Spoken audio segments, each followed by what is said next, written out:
હું સૂર્યનગરની પ્રાથમિક શાળામાં ભણું છું. હું પહેલો અભ્યાસ કરું છું. આજે હું તમને ઊંટ અને શિયાળની વાર્તા કહીશ, તો આપ સૌ શાંતિથી સાંભળજો. એક ઊંટ હતું અને એક શિયાળ હતું. તે બંને એક સ્કૂલમાં ભણતા હતા. શિયાળ પેન્સિલ ઝાઝી લાવે અને ઊંટ ન લાવે તો ઊંટ તેની પાસે માંગે તો તે ના દે, અને જ્યારે ઊંટ લાવે અને શિયાળ ભૂલી જાય ત્યારે ઊંટ દેતું. એવી રીતના કોઈ શિયાળ કાંઈ ના દે અને ઊંટ બીજાની મદદ કરે. એકવાર તે દ્રાક્ષ ખાવા ગયું શિયાળ. તે દ્રાક્ષનું પેડ થોડુંક ઊંચું હતું, ત્યાં શિયાળ નહોતું પહોંચાતું. બહુ ધૂમકા માર્યા પણ ત્યાં ન પહોંચાડ્યું. ત્યાં ઊંટ આવ્યો અને કહ્યું કે વાહ, દ્રાક્ષ તો બહુ મસ્ત છે. તે ખાવા ગયા પહેલા શિયાળ બોલ્યું, ઊંટભાઈ, તે દ્રાક્ષ તમે ના ખાઓ, નહીંતર તમને ખાટી ખાટી લાગશે.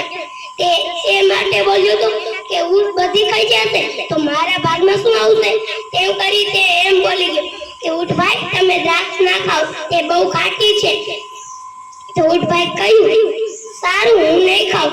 એમ કરીને તે ઊંટભાઈ ત્યાંથી નીકળ્યા અને શિયાળભાઈ તો પાછું ઝુમકા મારવા માંડ્યા. તેમ કરીને તોય ન બચાડ્યા અને અડધે પહોંચ્યા ઊંટભાઈ. ત્યારે તેને વિચાર્યું કે ઊંટભાઈ, શિયાળભાઈ તો બહુ નાના છે, તે થોડા ત્યાં પહોંચાય. તે આવ્યા શિયાળભાઈ અને જોયું તો તે કૂદકા મારતો હતો, તે ન પહોંચાડ્યો. તો ઊંટભાઈ પાછળથી બોલ્યા, શિયાળબેન, તમે શું લેવા ધૂમકા મારતા હતા? મને ના કહેવાય, હું તમને ઉતારી દઈશ દ્રાક્ષ.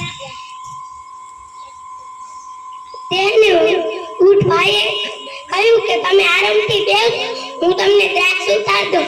તે શિયાળ બેન હેઠે બેસ્યા અને ઊંટભાઈએ બહુ દ્રાક્ષ ઉતારી અને બંનેએ ઘણી ઘણી ખાધી ધરીને.